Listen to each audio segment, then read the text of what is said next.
I've done a lot of self-development over the years, as many of us have, but the thing that's come to me with today's retreat is really about self-forgiveness and love being the key to it all.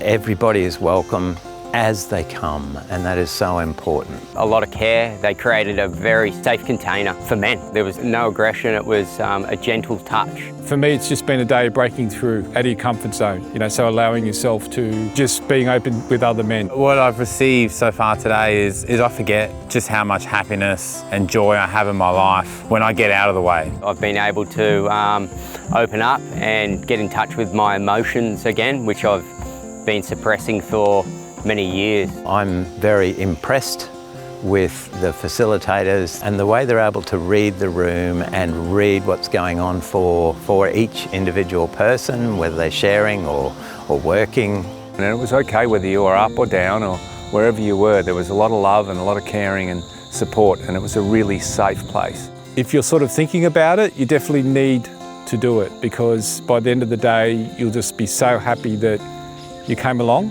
and you meet fantastic people, you get to work on yourself, you have great food, beautiful setting, so do it.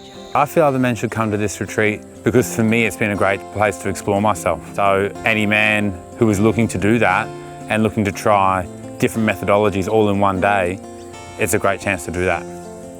If you've been to plenty, come to this one. Why? The mix of the music, the drums, what you learn in those sessions today, it's been a full day that, really all I can say is if you're looking to grow in any way in your own self, step outside your comfort zone and come to something like this. And you'll be really, really pleased that you did, and then it can really impact the rest of your life in a very, very favourable way.